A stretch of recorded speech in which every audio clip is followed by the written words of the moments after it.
ಆತ್ಮೀಯ ವಿದ್ಯಾರ್ಥಿಗಳೇ, ಇವತ್ತಿನ ತರಗತಿಯಲ್ಲಿ ನಾವು ಏನ್ ಮಾಡೋಣ, ಅನುಭೋಗದ ಪ್ರವೃತ್ತಿ ಅಥವಾ ಕ್ರಿಯೆ ಅಥವಾ ಬಿಂಬಕ ಎಂಬ ಅರ್ಥವನ್ನ ಕರೆಯಲಾಗ್ತದೆ. ನಾವು ಇಂಗ್ಲಿಷ್ ಅಲ್ಲಿ ಅದಕ್ಕೆ ಏನ್ ಕರಿತೀವಿ, ಕನ್ಜಂಪ್ಷನ್ ಫಂಕ್ಷನ್ ಅಂತೇಳಿ ಕರಿತೀವಿ. ಇದ್ರ ಬಗ್ಗೆ ಇವತ್ತು ನಾವು ಚರ್ಚೆಯನ್ನ ಮಾಡೋಣ. ಈ ಅನುಭೋಗದ ಬಿಂಬಕದ ಪರಿಕಲ್ಪನೆಯನ್ನ ಮೊದಲಿಗೆ ಥಾಮಸ್ ರಾಬರ್ಟ್ ಅವರು ಏನ್ ಮಾಡ್ತಾರ, ಇದನ್ನ ನಿರೂಪಣೆ ಮಾಡುವಂತ ಕೆಲಸವನ್ನ ಮಾಡ್ತಾರ. ಆದರೆ ಈ ಒಂದು ಪರಿಕಲ್ಪನೆಯನ್ನ ಬಹಳ ವೈಜ್ಞಾನಿಕವಾಗಿ ನಿರೂಪಿಸಿದ ಕೀರ್ತಿ ಜಾನ್ ಮೆನಾರ್ಡ್ ಕೇನ್ಸ್ ಅವರಿಗೆ ಸಲ್ಲುತ್ತದೆ. ಇದನ್ನು ಕೂಡ ಗಮನಿಸಬೇಕು. ಇದಾದ್ಮೇಲೆ ಅನುಭೋಗದ ಬಿಂಬಕ ಅಂದ್ರೆ ಏನು ಎಂಬುದನ್ನ ಮೀನಿಂಗ್ ಅನ್ನ ತಿಳಿದುಕೊಳ್ಳೋಣ. ಒಬ್ಬ ವ್ಯಕ್ತಿಯ ವಿವಿಧ ಮಟ್ಟಗಳ ಆದಾಯದಲ್ಲಿ ಆ ವ್ಯಕ್ತಿ ಅನುಭೋಗಕ್ಕಾಗಿ ಖರ್ಚು ಮಾಡಲಾಗುವ ಒಟ್ಟು ಆದಾಯದ ಪ್ರಮಾಣವನ್ನ ವ್ಯಕ್ತಪಡಿಸುವುದಕ್ಕೆ ನಾವು ಅನುಭೋಗದ ಪ್ರವೃತ್ತಿ ಅಂತೇಳಿ ಕರಿತೇವೆ. ನಿಮ್ಮ ಕಾಮನ್ ಭಾಷೆ ಒಳಗೆ ಹೇಳ್ಬೇಕಂತಂದ್ರ, ಒಬ್ಬ ವ್ಯಕ್ತಿಯ ಆದಾಯ ಇರ್ತದ, ಆ ವ್ಯಕ್ತಿಯ ಆದಾಯದಲ್ಲಿ ಎಷ್ಟು ಪ್ರಮಾಣದ ಹಣವನ್ನ ಅನುಭೋಗಕ್ಕಾಗಿ ಖರ್ಚು ಮಾಡುತ್ತಾನೆ ಎಂಬುದಕ್ಕೆ ನಾವು ಅನುಭೋಗದ ಪ್ರವೃತ್ತಿ ಅಥವಾ ಬಿಂಬಕ ಅಂತೇಳಿ ಕರಿತೀವಿ. ಇಲ್ಲಿ ಪ್ರತಿಯೊಬ್ಬ ವ್ಯಕ್ತಿಯ ಬಳಿ ಆದಾಯ ಲಭ್ಯವಿರುತ್ತದೆ. ಆ ಲಭ್ಯವಿರುವಂತ ಆದಾಯದಲ್ಲಿ ತನ್ನ ಅನುಭೋಗಕ್ಕಾಗಿ ಅಂದ್ರೆ ತನ್ನ ಅವಶ್ಯಕ ಏನ್ ವಸ್ತುಗಳ ಮತ್ತು ಸೇವೆಗಳು ಬೇಕಲ್ಲ, ಆ ವಸ್ತುಗಳ ಮತ್ತು ಸೇವೆಗಳಿಗಾಗಿ ಎಷ್ಟು ಅಮೌಂಟ್ ಅನ್ನ ಖರ್ಚು ಮಾಡುತ್ತಾನೆ ಎಂಬುದನ್ನ ವ್ಯಕ್ತಪಡಿಸುವುದಕ್ಕೆ ನಾವೇನ್ ಕರಿತೀವಿ, ಅನುಭೋಗದ ಬಿಂಬಕ ಅಥವಾ ಪ್ರವೃತ್ತಿ ಅಂತೇಳಿ ಕರಿತೀವಿ.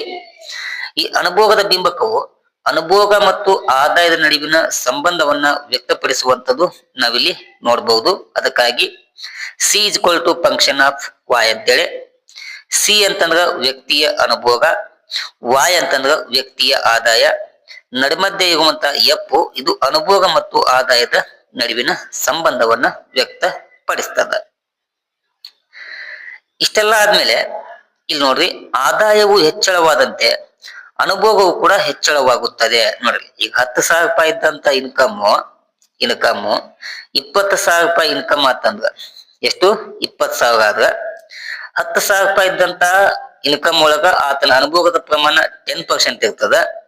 ಅದೇ ಆ ವ್ಯಕ್ತಿಯ ಆದಾಯ ಹೆಚ್ಚಳವಾದಂತೆ ಆ ವ್ಯಕ್ತಿಯ ಅನುಭೋಗದ ಪ್ರಮಾಣ 20ರಷ್ಟು ಏನಾಗ್ಬೋದು, ಹೆಚ್ಚಳ ಆಗ್ಬೋದು. ಹೀಗಾಗಿ ಆದಾಯ ಹೆಚ್ಚಳವಾದಂತೆ ಅನುಭವ ಕೂಡ ಹೆಚ್ಚಳವಾಗುತ್ತದೆ. ಅದಕ್ಕೆ ಅಪೋಸಿಟ್ ಆಗಿ ಆದಾಯ ಏನಾದ್ರೂ ಕಡಿಮೆ ಆತಂತಂದ್ರ ಆ ವ್ಯಕ್ತಿಯ ಅನುಭೋಗದ ಮಟ್ಟವು ಕೂಡ ಕಡಿಮೆ ಆಗಬಹುದು ಎಂಬುದು ನಾವಿಲ್ಲಿ ತಿಳಿದುಕೊಳ್ಳುವಂತ ಪ್ರಮುಖವಾದಂತ ಸಂಗತಿ ಆಗಿದೆ. ಈಗ ಈ ಅನುಭೋಗದ ಪ್ರವೃತ್ತಿಯ ಮೀನಿಂಗ್ ಆದ್ಮೇಲೆ, ಅದು ಅರ್ಥವನ್ನ ತಿಳ್ಕೊಂಡ್ಮೇಲೆ ಆ ಅನುಭೋಗದ ಬಿಂಬಕವನ್ನ ನಿರ್ಧರಿಸುವಂತ ಅಂಶಗಳು ಯಾವುವು ಎಂಬುದನ್ನ ಗಮನಿಸೋಣ. ಅನುಭೋಗದ ಬಿಂಬಕವನ್ನ ನಿರ್ಧರಿಸುವಂತ ಅಂಶಗಳು ಪ್ರಮುಖವಾಗಿ ಎರಡದಾವು. ಒಂದ್ ಯಾವುದು ವ್ಯಕ್ತಿನಿಷ್ಠ ಅಥವಾ ಮಾನಸಿಕ ಅಂಶಗಳಂತೇಳಿ, ಇನ್ನೊಂದು ವಸ್ತುನಿಷ್ಠ ಅಂತ ಬರ್ತಾವ. ಈಗ ಏನ್ ಮಾಡೋಣ, ವ್ಯಕ್ತಿನಿಷ್ಠ ಅಥವಾ ಮಾನಸಿಕ ಅಂಶಗಳು ಯಾವ್ಯಾವ ಎಂಬುದನ್ನ ತಿಳಿದುಕೊಳ್ಳೋಣ. ಒಂದನೇದು ಮುನ್ನೆಚ್ಚರಿಕೆ ಉದ್ದೇಶದಿಂದ ಅನುಭೋಗವನ್ನ ನಿರ್ಧರಿಸಬಹುದು. ವ್ಯಕ್ತಿಯ ದೂರದೃಷ್ಟಿಯಿಂದ ಅನುಭೋಗವನ್ನ ನಿರ್ಧರಿಸಬಹುದು. ವ್ಯಕ್ತಿಯ ಸುಧಾರಣೆ ಜೀವನ ಮಟ್ಟದಿಂದ ಅನುಭೋಗವನ್ನ ನಿರ್ಧರಿಸಬಹುದು. ಸ್ವಾತಂತ್ರ್ಯತೆಯಿಂದ ಅನುಭೋಗದ ಮಟ್ಟವನ್ನ ನಿರ್ಧರಿಸಬಹುದು. ವ್ಯಕ್ತಿಯ ಪ್ರತಿಷ್ಠತೆಯಿಂದ ಏನ್ ಮಾಡಬಹುದು, ನಾವು ಅನುಭೋಗವನ್ನ ನಿರ್ಧರಿಸಬಹುದು. ಅದೇ ರೀತಿ ಉದ್ಯಮಶೀಲತೆ, 7 ಲೆಕ್ಕಾಚಾರ ಮತ್ತು ಸಟ್ಟ ವ್ಯಾಪಾರದಲ್ಲಿ ತೊಡಗುವುದು. ಈ 8 ಅಂಶಗಳು ಏನ್ ಬರ್ತಾವಲ್ಲ, ಇವು ವ್ಯಕ್ತಿಯ ಮಾನಸಿಕ ಮತ್ತು ವ್ಯಕ್ತಿನಿಷ್ಠ ಅಂಶಗಳು ಆಗಿರ್ತಾವ. ಇಲ್ಲಿ ಏನತ್ತಾನ, ಜಾನ್ ಮೆನಾರ್ಡ್ ಕೇನ್ಸ್ ಅವರು ಅಲ್ಪಾವಧಿಯಲ್ಲಿ ಈ ಎಲ್ಲಾ ಅಂಶಗಳು ಸ್ಥಿರವಾಗಿರುತ್ತವೆ. ಈ 8 ಅಂಶಗಳು ಬರ್ತಾವಲ್ಲ, ಈ 8 ಅಂಶಗಳು ಏನಿರ್ತಾವಂತ ಅಲ್ಪಾವಧಿಯಲ್ಲಿ ಸ್ಥಿರವಾಗಿ ಇರುತ್ತವೆ ಎಂಬುದು ಕೇನ್ಸ್ ಅವರು ನಮಗೆ ತಿಳಿಸಿ ಕೊಟ್ಟಿದ್ದಾರೆ. ಇನ್ನ ಅನುಭೋಗದ ಬಿಂಬಕವನ್ನ ನಿರ್ಧರಿಸುವಂತ ಎರಡನೇ ಅಂಶ ಯಾವುದು, ವಸ್ತುನಿಷ್ಠ ಅಂಶಗಳಂತೆ. ಅವು ಯಾವ ಎಂಬುದನ್ನ ಇವರನೇ ಸಮೇತ ತಿಳಿದುಕೊಳ್ಳೋಣ. ಅದರಲ್ಲಿ ಒಂದನೇದು ಯಾವುದು, ಸಮುದಾಯದ ಆದಾಯ. ಓಕೆನಾ? ಇಲ್ಲಿ ನೋಡ್ರಿ, ಸಮುದಾಯದ ಆದಾಯ ಅಧಿಕವಾಗಿದ್ದರೆ ಅವರ ಅನುಭೋಗದ ಪ್ರಮಾಣವು ಕೂಡ ಅಧಿಕವಾಗಿರ್ತದೆ. ಕಾಮನ್ ಆಗಿ ನಮ್ಗೆ ಗೊತ್ತಾಗ್ತದೆ, ಇನ್ಕಮ್ ಜಾಸ್ತಿ ಆದ್ರೆ ಅನುಭವ ಕೂಡ ಹೆಚ್ಚಳವಾಗುತ್ತದೆ ಮತ್ತು ಆದಾಯ ಕಡಿಮೆ ಇದ್ದಾಗ ಅನುಭೋಗದ ಮಟ್ಟವು ಕೂಡ ಕಡಿಮೆ ಆಗುವಂತ ಸಂಭವ ಇರ್ತದ. ಹೀಗಾಗಿ ಈ ಆದಾಯದಿಂದ ನಾವೇನ್ ಮಾಡ್ಬೋದು, ಅನುಭೋಗದ ಬಿಂಬಕವನ್ನ ನಿರ್ಧಾರವನ್ನ ಮಾಡಬಹುದು. ಇನ್ನು ಎರಡನೇದು ಆದಾಯ ಮತ್ತು ಸಂಪತ್ತಿನ ವಿತರಣೆ ಮೂಲಕ ಅನುಭೋಗದ ಬಿಂಬಕವನ್ನ ನಿರ್ಧಾರವನ್ನ ಮಾಡಬಹುದು. ಹೇಗೆ ಅಂತಂದ್ರ ದೇಶದಲ್ಲಿ ಲಭ್ಯವಿರುವಂತ ಆದಾಯ ಮತ್ತು ಸಂಪತ್ತು ರಾಷ್ಟ್ರದ ಜನರ ನಡುವೆ ಸಮಾನವಾಗಿ ಹಂಚಿಕೆಯಾಗಿದ್ರ ವಿತರಣೆ ಯಾಗದಿದ್ದರೆ ಅನುಭೋಗದ ಪ್ರಮಾಣ ಕೂಡ ಕಡಿಮೆಯಾಗಿರುತ್ತದೆ. ನಮ್ಮ ದೇಶದೊಳಗ ಇನ್ಕಮ್ ಮತ್ತು ಸಂಪತ್ತು ಏನಿದೆಯಲ್ಲ ಅದು ರಾಷ್ಟ್ರದ ಜನರ ನಡುವೆ ಸಮಾನವಾಗಿ ಹಂಚಿಕೆ ಆಗ್ಲಿಕ್ಕಂತಂದ್ರ ಜನರ ಅನುಭೋಗದ ಮೇಲೆ ಅದು ಪರಿಣಾಮವನ್ನ ಬೀರ್ತದ. ಅಂತ ಒಂದು ಸಮಯದೊಳಗ ಅನುಭೋಗದ ಮಟ್ಟ ಏನಾಗ್ತದೆ, ಕಡಿಮೆ ಆಗುತ್ತದೆ. ಇದಕ್ಕೆ ಬದಲಾಗಿ ರಾಷ್ಟ್ರದಲ್ಲಿರುವಂತ ಆದಾಯ ಮತ್ತು ಸಂಪತ್ತು ಸಮಾನವಾಗಿ ವಿತರಣೆ ಸಮಾನವಾಗಿ ಹಂಚಿಕೆ ಆಗಿತ್ತಂತಂದ್ರ ಅನುಭೋಗದ ಮಟ್ಟವು ಕೂಡ ಏನಾಗ್ತದೆ, ಹೆಚ್ಚಳವಾಗುತ್ತದೆ. ಹೀಗಾಗಿ ಈ ಆದಾಯ ಮತ್ತು ಸಂಪತ್ತಿನ ವಿತರಣೆ ಮೂಲಕ ನಾವು ಅನುಭೋಗದ ಬಿಂಬಕವನ್ನ ನಿರ್ಧಾರವನ್ನ ಮಾಡಬಹುದು. ಆಮೇಲೆ ಥರ್ಡ್ ಒನ್ ತೆರಿಗೆಗಳ ಭಾರ, ಅದಕ್ಕೆ ನಾವು ಟ್ಯಾಕ್ಸ್ ಅಂತ ಕರಿತೀವಿ. ಇಲ್ಲಿ ನೋಡ್ರಿ, ಜನರು ಅನುಭೋಗಿಸುವಂತ ಅನುಭೋಗಿಗಳ ವಸ್ತುಗಳ ಮೇಲೆ ಟ್ಯಾಕ್ಸ್ ಅನ್ನ ಹೆಚ್ಚಿನ ಪ್ರಮಾಣದಲ್ಲಿ ಏನಾದ್ರು ಹಾಕಿದ್ರೆ ಆ ವಸ್ತುಗಳ ಅನುಭೋಗದ ಪ್ರಮಾಣ ಏನಾಗ್ತದೆ, ಕಡಿಮೆ ಆಗ್ತದೆ. 2% ಇದ್ದಂತ ಟ್ಯಾಕ್ಸ್ ಅನ್ನ 10% ಟ್ಯಾಕ್ಸ್ ಆಗಿ ಹೆಚ್ಚಳ ಮಾಡಿದ್ರೆ ಸರ್ವೇ ಸಾಮಾನ್ಯವಾಗಿ ಅನುಭೋಗದ ಮಟ್ಟ ಏನಾಗ್ತದೆ, ಕಡಿಮೆ ಆಗುವಂತ ಸಂಭವ ಇರ್ತದೆ. ಅದಕ್ಕೆ ಬದಲಾಗಿ 10% ಇಂದ 2% ಗೆ ಟ್ಯಾಕ್ಸ್ ಏನ ಕಡಿಮೆ ಮಾಡಿದ್ರೆ ಅವಾಗ ಅನುಭೋಗದ ಮಟ್ಟ ಏನಾಗ್ತದೆ, ಹೆಚ್ಚಳವಾಗಿ ಕಂಡು ಬರ್ತದೆ. ನೋಡ್ರಿ, ಟ್ಯಾಕ್ಸ್ ಹೆಚ್ಚಳವಾಗಿದ್ದಾಗ ಅನುಭೋಗ ಕಡಿಮೆ ಆಗುತ್ತದೆ. ಅದಕ್ಕೆ ಬದಲಾಗಿ ಟ್ಯಾಕ್ಸ್ ಏನಾದ್ರು ಕಡಿಮೆ ಇತ್ತಂತಂದ್ರ ಅನುಭೋಗದ ಪ್ರಮಾಣ ಅಧಿಕವಾಗಿರುತ್ತದೆ ಎಂಬುದು ಮೂರನೆಯ ಪ್ರಮುಖವಾದ ಅಂಶ ಆಗಿದೆ. 4, ಅನಿರೀಕ್ಷಿತ ಲಾಭ ಮತ್ತು ನಷ್ಟಗಳ ಮೂಲಕ ನಾವೇನ್ ಮಾಡಬಹುದು, ಅನುಭೋಗದ ಬಿಂಬಕವನ್ನ ನಿರ್ಧಾರವನ್ನ ಮಾಡಬಹುದು. ನಮ್ಮ ಒಂದು ವ್ಯಾಪಾರದಲ್ಲಿ ಅಥವಾ ನಮ್ಮ ವಾಣಿಜ್ಯೋದ್ಯಮದಲ್ಲಿ ಅನಿರೀಕ್ಷಿತವಾಗಿ ಏನಾದ್ರು ಅಧಿಕ ಲಾಭ ಸಿಕ್ತಂತಂದ್ರ ಅವಾಗ ಅನುಭೋಗದ ಪ್ರಮಾಣ ಏನಾಗ್ತದ, ಹೆಚ್ಚಳವಾಗಿ ಕಂಡು ಬರ್ತದ.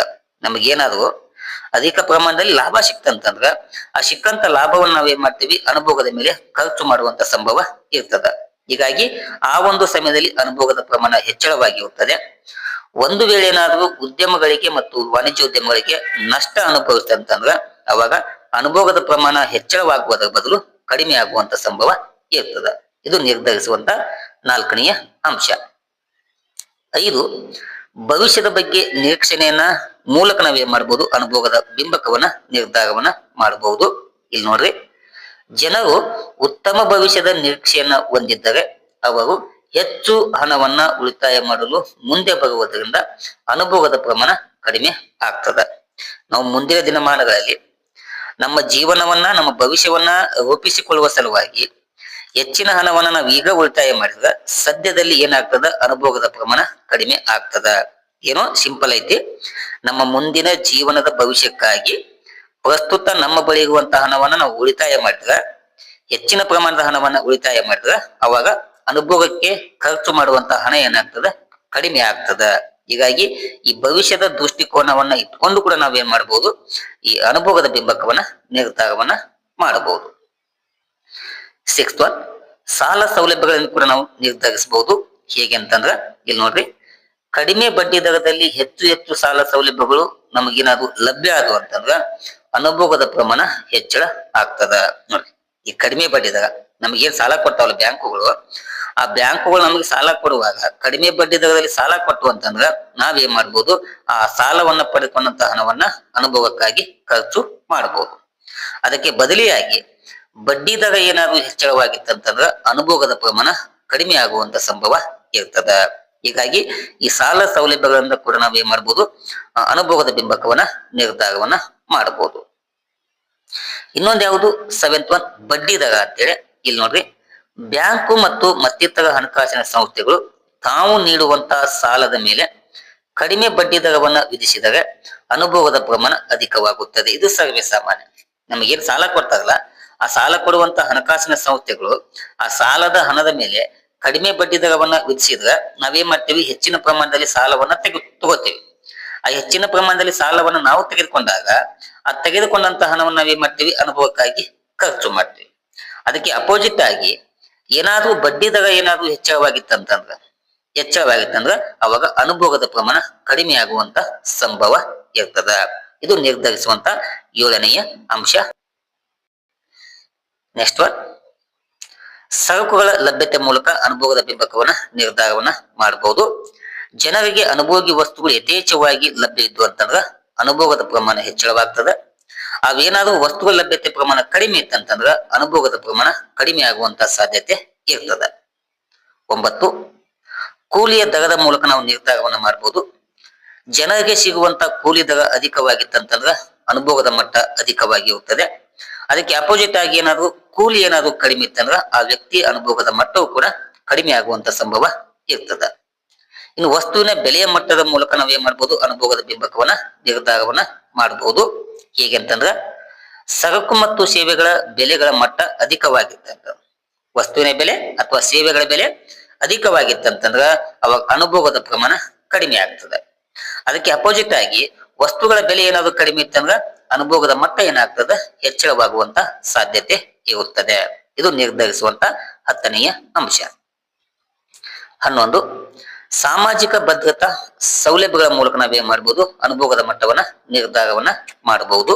ಹೇಗೆ ಅಂತಂದ್ರ ಸಾಮಾಜಿಕ ಭದ್ರತೆಯ ಸೌಲಭ್ಯಗಳು ಜನರಿಗೆ ಸುಲಭವಾಗಿ ಲಭ್ಯವಾಗುತ್ತಿದ್ದರೆ ಅವಾಗ ಅನುಭೋಗದ ಪ್ರಮಾಣ ಅಧಿಕವಾಗುತ್ತದೆ. ಇನ್ನೇನಾದ್ರು ಸಾಮಾಜಿಕ ಭದ್ರತೆಯ ಸೌಲಭ್ಯಗಳು ಏನಾದ್ರು ಜನರಿಗೆ ಲಭ್ಯ ಆಗ್ಲಿಕ್ಕಂತಂದ್ರ ಅವಾಗ ಅನುಭೋಗದ ಪ್ರಮಾಣ ಕಡಿಮೆ ಆಗುವಂತ ಸಂಭವ ಇರ್ತದ. ಇದು ನಿರ್ಧರಿಸುವಂತ 11ನೆಯ ಅಂಶ. 12, ಡುಸೆನ್ಬೆರಿ ತತ್ವ ಅಂತೇಳಿ. ಈ ತತ್ವ ಏನಂತಂದ್ರ ಒಬ್ಬ ವ್ಯಕ್ತಿಯ ಅನುಭೋಗ ಅವನ ಸ್ವಂತ ಆದಾಯವಷ್ಟೇ ಅಲ್ಲದೆ ಇತರ ವ್ಯಕ್ತಿಗಳ ಆದಾಯದ ಸಾಪೇಕ್ಷ ಗಾತ್ರವನ್ನು ಅವಲಂಬಿಸಿರುತ್ತದೆ ಎಂಬುದು ಡುಸೆನ್ಬೆರಿ ಪ್ರದರ್ಶನದ ಪರಿಣಾಮ ಆಗಿದೆ.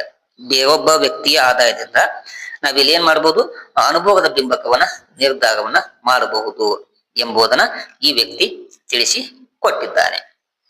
ಇನ್ನು 14, ಬಹುಕಾಲ ಬಾಳುವ ಅನುಭೋಗಿ ಸರಕುಗಳನ್ನ ಖರೀದಿ ಮಾಡುವಂತಹ ಒಂದು ಸನ್ನಿವೇಶ ಇತ್ತಂತಂದ್ರ ಅಂತಹ ಸಮಯದೊಳಗ ಅನುಭೋಗದ ಮಟ್ಟ ಕಡಿಮೆಯಾಗಿ ಕಂಡು ಬರ್ತದ.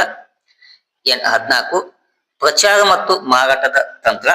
ಈಗ ವಸ್ತುಗಳಿಗೆ ಸಂಬಂಧಪಟ್ಟಂತೆ ಹೆಚ್ಚಿನ ಪ್ರಮಾಣದಲ್ಲಿ ನಾವು ಪ್ರಚಾರ ಮತ್ತು ಪಬ್ಲಿಸಿಟಿ ಮಾಡಿದ್ರೆ ಆ ವಸ್ತುಗಳ ಅನುಭೋಗದ ಮಟ್ಟ ಏನಾಗ್ತದೆ, ಹೆಚ್ಚಳವಾಗುತ್ತದೆ. ಇನ್ನು ಪ್ರಚಾರ ಮತ್ತು ಪಬ್ಲಿಸಿಟಿ ಕಡಿಮೆ ಇತ್ತಂತಂದ್ರ ಆ ವಸ್ತುಗಳ ಅನುಭೋಗದ ಮಟ್ಟ ಏನಾಗ್ಬೋದು, ಕಡಿಮೆ ಆಗ್ಬೋದು. 15, ಆ ದೇಶದಲ್ಲಿರುವಂತಹ ಜನಸಂಖ್ಯೆ ಅಂಶಗಳ ಮೂಲಕ ಕೂಡ ನಾವು ಅನುಭೋಗದ ಬಿಂಬಕವನ್ನ ನಿರ್ಧಾರವನ್ನ ಮಾಡಬಹುದು. ಹೇಗೆ ಅಂತಂದ್ರ ಆ ದೇಶದಲ್ಲಿ ಏನಾದ್ರೂ ಜನಸಂಖ್ಯೆ ಪ್ರಮಾಣ ಹೆಚ್ಚಳವಾಗಿತ್ತಂತಂದ್ರ ಸರ್ವೇ ಸಾಮಾನ್ಯವಾಗಿ ಅನುಭೋಗದ ಮಟ್ಟವು ಕೂಡ ಹೆಚ್ಚಳವಾಗಿರುತ್ತದೆ. ಆ ದೇಶದಲ್ಲಿ ಏನಾದ್ರೂ ಜನಸಂಖ್ಯೆ ಪ್ರಮಾಣ ಕಡಿಮೆ ಇತ್ತಂತಂದ್ರ ಅವಾಗ ಅನುಭೋಗದ ಮಟ್ಟ ಕಡಿಮೆ ಆಗುವಂತ ಸಂಭವ ಇರ್ತದ. ಓಕೆನಾ?